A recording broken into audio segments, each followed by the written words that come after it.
Hello my dear students, ಹೇಗಿದ್ದೀರಿ ಎಲ್ಲರೂ? How are you all doing? I know that students ನೀವೆಲ್ಲ already ನಮ್ಮ marathons ನೋಡಿರ್ತೀರಿ, FA1 ಗೆ ಪ್ರಿಪರೇಷನ್ಸ್ನ ಶುರು ಮಾಡಿರ್ತೀರಿ. ಬಟ್ ಆದರೂ ಕೂಡ ಇಂಪಾರ್ಟೆಂಟ್ ಕ್ವಶನ್ಸ್ ಯಾವುದು ಅಂತ ಯೂಶುವಲಿ ನಮ್ಮ ಪೇಡ್ ಬ್ಯಾಚಸ್ ಮಕ್ಕಳು ಕೂಡ ಕೇಳ್ತಾ ಇದ್ರು. ಅದೇ ರೀತಿ ನಾವು ಮ್ಯಾರಥಾನ್ಸ್ ಮಾಡಬೇಕಾದ್ರೂ ಕೂಡ ಸ್ಟೂಡೆಂಟ್ಸ್ ಕೇಳ್ತಾ ಇದ್ರು. ಆ ಕಾರಣಕ್ಕೋಸ್ಕರ ಈ ವಿಡಿಯೋ ಮುಖಾಂತರ ಬಂದಿದ್ದೀನಿ. ಆ್ಯಂಡ್ ನೆನ್ಪಿಟ್ಕೊಳ್ಳಿ, ಈ ವಿಡಿಯೋ ಏನು ಮಾಡ್ತಾ ಇದ್ದೀನಿ ಇದು ನಿಮ್ಮ FA1 ಮಾತ್ರ ಅಲ್ಲ, ಇದು ನಿಮ್ಮ ಮಿಡ್ ಟರ್ಮ್ ಎಕ್ಸಾಮ್ಗೆ ಹೆಲ್ಪ್ ಆಗುತ್ತೆ. And also for your board exams this helps a lot.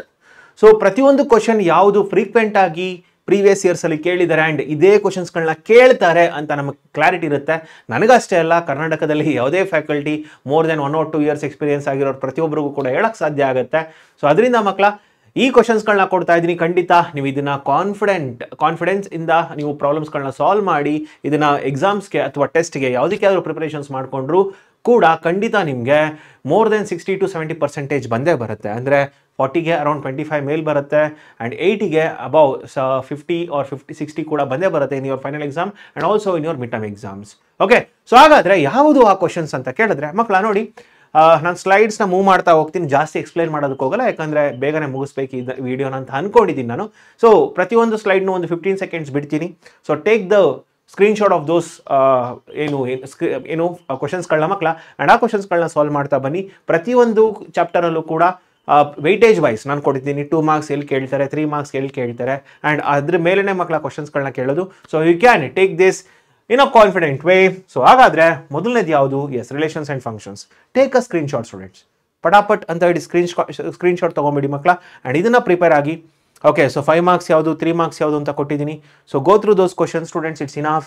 Okay, so next inverse trigonometry functions. Inverse trigonometry ಫಂಕ್ಷನ್ಸಲ್ಲಿ ಕೇಳೋ 2 marks ಮತ್ತು 3 marks ಕ್ವಶನ್ಸ್ ಅಷ್ಟೇ. ಸೊ ಯಾವ ಕ್ವಶನ್ಸ್ಗಳನ್ನ ಕೇಳ್ತಾರೆ ಅಂತ ಕೊಟ್ಟಿದ್ದೀನಿ. ಸೊ ಎಕ್ಸಸೈಸ್ ವೈಸ್ ಕೊಟ್ಟಿದ್ದೀನಿ, ಎಕ್ಸಾಂಪಲ್ ವೈಸ್ ಕೊಟ್ಟಿದ್ದೀನಿ ಮಕ್ಕಳ. ಸೊ ಇದನ್ನ ಒಂದ್ಸಲ ನೋಡ್ಕೊಳ್ಳಿ. ನೆಕ್ಸ್ಟ್ ಎಸ್, ಮ್ಯಾಟ್ರಿಸಸ್ಸಲ್ಲಿ ನೋಡಿ, ಮ್ಯಾಟ್ರಿಸಸ್ಸಲ್ಲಿ 3 marks ಕ್ವಶನ್ಸ್. ಸೊ ಇವೆರಡು 3 marks ಕ್ವಶನ್ಸ್ ಥಿಯರಮ್ಸ್ನ ಮಕ್ಕಳ ಕೇಳ್ತಾ ಇರ್ತಾರೆ ಪ್ರತಿ ಸಲ ಆ್ಯಂಡ್ ಪ್ರತಿ ಸಲ ಅಲ್ಲ, ತುಂಬ ಸಲ, ಬಟ್ ಜಾಸ್ತಿ ಕೇಳೋದು ಈ ಪ್ರಾಬ್ಲಮ್. ಓಕೆ, ಜಾಸ್ತಿ ಕೇಳೋದು ಈ problem. So what is that problem? ನಿಮಗೆ 3.3ಅಲ್ಲಿ 10th question, express the square matrix as a sum of symmetric and skew symmetric matrix ಅಂತ ಬರುತ್ತೆ.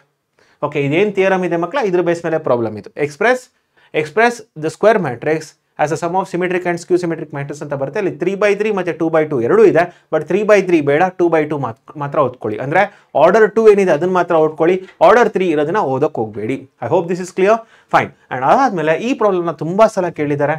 ಸೊ ಎಕ್ಸಸೈಸ್ 3.2ಅಲ್ಲಿ 13th ಕ್ವಶನ್ ತುಂಬ ಸಲ ಕೇಳಿದ್ದಾರೆ ಮಕ್ಕಳ, ಇದನ್ನು ಕೂಡ ಓದ್ಕೊಳ್ಳಿ. ಓಕೆನಾ? So apart from this for 5 marks questions. So 5 marks questions ಯಾವುದು? ತುಂಬಾ ಈಸಿ ಇರುತ್ತೆ ಮಕ್ಕಳ, ತುಂಬ ಸಲ ಓದಿರ್ತೀರಿ, ಬಟ್ ಪ್ರಾಕ್ಟೀಸ್ ಮಾಡಿ. ಕನ್ಫ್ಯೂಸ್ ಆಗಿ ಒಂದೇ ಒಂದು ಎಲಿಮೆಂಟ್ ತಪ್ಪಾದರೂ ಕೂಡ ಪೂರ್ತಿ ಮ್ಯಾಟ್ರಿಕ್ಸ್ ತಪ್ಪಾಗುತ್ತೆ. ಸೊ ಕಾನ್ಫಿಡೆನ್ಸ್ ಇರಲಿ, ಓವರ್ ಕಾನ್ಫಿಡೆನ್ಸ್ ಬೇಡ ಮಕ್ಕಳ ಮ್ಯಾಟ್ರಿಸಸ್ಸಲ್ಲಿ. ಓಕೆ, ಸೊ ಈ ಕ್ವಶನ್ಸ್ಗಳನ್ನ ಸಾಲ್ವ್ ಮಾಡ್ತಾ ಬನ್ನಿ. ಸೊ ಪೇಜ್ 54, 55, 56ಅಲ್ಲಿ 16, 17, 18 ಎಕ್ಸಾಂಪಲ್ ಆ್ಯಂಡ್ ಆಲ್ಸೋ ಎಕ್ಸಸೈಸ್ 3.2 ಮತ್ತು ಎಕ್ಸಸೈಸ್ 3.3ಅಲ್ಲಿ ಯಾವ ಕ್ವಶನ್ಸ್ ಓದಬೇಕು ಅಂತ ಹೇಳಿದ್ದೀನಿ, ಇನ್ಕ್ಲೂಡಿಂಗ್ ಪೇಜ್ ನಂಬರ್ 63ಅಲ್ಲಿ ಎಕ್ಸಾಂಪಲ್ 21 ಕೂಡ ಹೇಳಿದ್ದೀನಿ. So just take a screenshot of this and coming to the determinants. So ಡಿಟರ್ಮಿನೆಂಟ್ಸಲ್ಲಿ ಏರಿಯಾ ಆಫ್ ಟ್ರಯಾಂಗಲ್ ಪ್ರತಿಯೊಂದು ಕ್ವಶನ್ ಕೂಡ important. All the question including examples. ಯಾವ ಕ್ವಶನ್ನ ಕೂಡ ಬಿಡಕ್ಕೆ ಹೋಗಬೇಡಿ, ಯಾವ ಕ್ವಶನ್ ಆದರೂ ಕೇಳ್ಬೋದು. So just go through these questions. Okay, and 4 marksಲ್ಲಿ ಎಸ್ ಮಕ್ಕಳ ನೋಡಿ, 4 marks. ಸರ್ 4 marks ಕ್ವಶನ್ಸ್ ಕೇಳ್ತಾರಾ? ನಾನು ಆಲ್ರೆಡಿ ಹೇಳ್ದಂಗೆ ಇದು ನಾನು ಬರೀ FA1 ಮಾತ್ರ ಹೇಳ್ತಾ ಇಲ್ಲ, ಮಿಡ್ ಟರ್ಮ್ ಎಕ್ಸಾಮು ಕೂಡ ಹೆಲ್ಪ್ ಆಗುತ್ತೆ and also for your board exams ಕೂಡ ಹೆಲ್ಪ್ ಆಗುತ್ತೆ ಮಕ್ಕಳ. ಹೇಗಿದ್ರು ಓದ್ತಾ ಇದ್ದೀರಿ, ಇನ್ನು ಈ 4 ಕ್ವಶನ್ ಏನು ದೊಡ್ಡದಾಗೋದಿಲ್ಲ. ಈ 91st ಮತ್ತು 12th same type question and 92nd page numbers 92ಅಲ್ಲಿ 15th ಕ್ವಶನ್ ಏನು ಬರುತ್ತೆ ಮತ್ತು 13th ಕ್ವಶನ್, ಎಕ್ಸಸೈಸಲ್ಲಿ ಬರೋ 13th question both are same and example 14 and ಎಕ್ಸಸೈಸಲ್ಲಿ ಬರೋ 12th question both are same. ಅಂದರೆ ಸೇಮ್ ಕಾನ್ಸೆಪ್ಟ್ ಮೇಲಿದೆ. ಸೊ ಓದ್ಕೊಳ್ಳಿ, ಯಾರು ಗೊತ್ತು ಇದನ್ನು 5 marks ಆಗಿ ಕೂಡ ಕೇಳ್ಬೋದು, ಕೇಳಬಾರ್ದು ಅಂತ ಏನಿಲ್ಲ ಮಕ್ಕಳ. So they can create the weightage there. So ತಪ್ಪೇನಿಲ್ಲ, ಯಾವುದಾದ್ರು ಕಾಲೇಜಲ್ಲಿ ಸ್ವಲ್ಪ ಟ್ವಿಸ್ಟ್ ಮಾಡಿ ಕೊಡೋಣ ಅಂತ ಕೇಳಿದ್ರು ಕೇಳ್ಬೋದು. ಅದಕ್ಕೇನೆ ಈಗಲೇ ಓದ್ಕೊಂಬಿಡಿ ಇದನ್ನು. ಓಕೆನಾ? ಫೈನ್. ಸೊ ನೆಕ್ಸ್ಟ್ ಬಂದು ಇದರಲ್ಲಿ 5 marks ಕ್ವಶನ್ಸ್ ಯಾವುದು? ಎಸ್, 5 marks ಕ್ವಶನ್ಸ್ ನೋಡಿ, ಇಷ್ಟು ಕ್ವಶನ್ಸ್ಗಳನ್ನ ಓದಬೇಕು. ಓಕೆ, ಸೊ ಇದರಲ್ಲಿ ಏನು ಈ ಎಲ್ಲ ಕ್ವಶನ್ಸ್ಗಳನ್ನ ಓದಿದ್ರೆ ಖಂಡಿತ ಮಕ್ಕಳ 5 marks ಕ್ವಶನ್ ಬರುತ್ತೆ ಆ್ಯಂಡ್ ಇದಕ್ಕೆ ಶಾರ್ಟ್ಕಟ್ ಮೆಥಡ್ ಕೂಡ ನಾನು ಹೇಳ್ಕೊಟ್ಟಿದ್ದೀನಿ ನಾನು ನಿಮಗೆ. ಸೊ ಮಿಸಲೇನಿಯಸ್ ಪ್ರಾಬ್ಲಮ್ಸ್ ಇಲ್ಲಿ 19th ಕ್ವಶನ್ ಏನಿದೆ, ಓಕೆ ಮಕ್ಕಳ, ಇದರಲ್ಲಿ ಸ್ವಲ್ಪ ಕ್ವಶನ್ ತಪ್ಪಿರುತ್ತೆ ಯೂಶಲಿ ಕೆಲವು ಟೆಕ್ಸ್ಟ್ ಬುಕ್ಕಲ್ಲಿ. ಸೊ ಅದನ್ನು ಆನ್ಸರ್ಸಲ್ಲಿ ಕರೆಕ್ಟಾಗಿರೋ ಮ್ಯಾಟ್ರಿಕ್ಸ್ನ ಬರ್ಸಿದ್ದಾರೆ. So you can go through that. So miscellaneous problem 19th, it is also important, ತುಂಬ ಸಲ ಕೇಳಿದ್ದಾರೆ, ಬಟ್ ಜಾಸ್ತಿ ಕೇಳೋದೇ ಇದ್ರ ಮೇಲೆ. ಸೊ ಇಲ್ಲೇನು 17th ಎಕ್ಸಾಂಪಲ್ ಮತ್ತು 11, 12, 13, 14, 15 ಏನಿದೆ ಇದ್ರ ಮೇಲೆ ಜಾಸ್ತಿ ಕೇಳ್ತಾರೆ. ಇದನ್ನು ರೇರಾಗಿ ಕೇಳಿದ್ದಾರೆ, ಬಟ್ ಯಾಕೆ ರಿಸ್ಕ್ ತೊಗೊಳ್ತೀರಿ, ಓದ್ಕೊಂಬಿಡಿ. ಓಕೆನಾ? ಫೈನ್. ಸೊ ನೆಕ್ಸ್ಟ್ ಬಂದು ಕಂಟಿನ್ಯೂಟಿ ಆ್ಯಂಡ್ ಡಿಫರೆನ್ಷಿಯಬಿಲಿಟಿಲಿ 3 marks questions. So 3 marks questions ಬರೋದು ಮಕ್ಕಳ 9 to 15th ಒನ್ 5.3 ಎಕ್ಸೈಸ್ ಅಲ್ಲಿ ತುಂಬಾ ಇಂಪಾರ್ಟೆಂಟ್ ಇರೋ ಎಕ್ಸೈಸ್ ಇದು. ಸೊ ಇದನ್ನ ಚೆನ್ನಾಗಿ ಓದ್ಕೊಳ್ಳಿ. ಓಕೆ, ಸೊ ಅದನ್ನ ಬಿಟ್ಟು 2 ಮಾರ್ಕ್ಸ್ ಕ್ವಶನ್ಸ್ ಇದರಲ್ಲೆಲ್ಲ ಬರ್ತಾ ಹೋಗುತ್ತೆ. So you can go through this. Okay, so 5.3, 5.4 ಮತ್ತು 5.2 ಅಲ್ಲಿ ಯಾವೆಲ್ಲ ಕ್ವಶನ್ಸ್, ಆಲ್ಮೋಸ್ಟ್ ಎಲ್ಲ ಕ್ವಶನ್ಸ್ ಹೇಳಿದ್ದೀನಿ ಮಕ್ಕಳ ನಾನು, ಯಾಕಂದರೆ ಡಿಫ್ರೆನ್ಸಿಯೇಷನ್ ಯಾವ ಪ್ರಾಬ್ಲಮ್ಸ್ ಕೇಳ್ತಾರೆ ಅಂತ ಹೇಳಕ್ಕೆ ಬರಲ್ಲ, especially in 2 marks and 3 marks. So ಅದಕ್ಕೆ ಆಲ್ಮೋಸ್ಟ್ ಎಲ್ಲ ಪ್ರಾಬ್ಲಮ್ಸ್ 5.2, 5.3 ಮತ್ತು 5.4 ಅಲ್ಲಿ ಆಲ್ಮೋಸ್ಟ್ ಎಲ್ಲ ಕ್ವಶನ್ಸ್ ಹೇಳಿದ್ದೀನಿ. 5.2 ಅಲ್ಲಿ ಒಂದೆರಡು ಕ್ವಶನ್ ಬಿಟ್ಟಿದ್ದೀನಿ, ದಟ್ ಈಸ್ ಡಿಫ್ರೆನ್ಷಿಯಬಿಲಿಟಿ ಪ್ರಾಬ್ಲಮ್ ಮೇಲೆ ಒಂದೆರಡು ಪ್ರಾಬ್ಲಮ್ ಬಿಟ್ಟಿದ್ದೀನಿ. ಅದನ್ನು ಬಿಟ್ಟು 4 marks once again I suggest informed. 4 marks question 5 marks ರೀತಿ ಕೇಳಬಾರ್ದಂತ ಏನಿಲ್ಲ, ಕೇಳ್ಬೋದು. ಸೊ ಕಂಟಿನ್ಯೂಟಿಯಲ್ಲಿ ಮಕ್ಕಳ ಈ 7 ಪ್ರಾಬ್ಲಮ್ಸ್ ಅಷ್ಟೇ ಓದಬೇಕಾಗಿರೋದು. So if you go through these 7 problems ಹೇಳ್ತಾ ಇದ್ದೀನಿ. So 1, 2, 3, 4, 5, 6, 7 questions. ಸೊ ಈ 7 ಕ್ವಶನ್ ಓದಿದ್ರೆ ನಿಮಗೆ ಬೋರ್ಡ್ ಎಕ್ಸಾಮ್ಸು ಕೂಡ ಸಿಕ್ಕಾಬಡೆ ಬೆನಿಫಿಟ್ ಆಗುತ್ತೆ. ಸೊ ದಯವಿಟ್ಟು ಇಗ್ನೋರ್ ಮಾಡಬೇಡಿ, ಓದ್ಕೊಂಬಿಡಿ. ಓಕೆ, ಸೊ ಈಗ ಹೆಂಗಿದ್ರು ಪ್ರಿಪರೇಷನ್ಸ್ ಮಾಡ್ಕೊಳ್ತಾ ಇದ್ರಿ, just prepare it in a good way students. Yes, coming to the next one, that is LPP.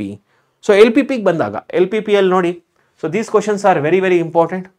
Okay, so LPP ಕೆಲವು ಮಕ್ಕಳಿಗೆ ಇದೆ ಅಂತ ಹೇಳಿದ್ರು. ಸೊ ದೇ ಸೆಡ್ ದ್ಯಾಟ್ ಕೆಲವು ಕಾಲೇಜಲ್ಲಿ LPP ಕೂಡ ಇಟ್ಟಿದ್ದಾರೆ ಸರ್ ಅಂತ, ಆ ಕಾರಣ ಕೊಟ್ಟಿದ್ದೀನಿ.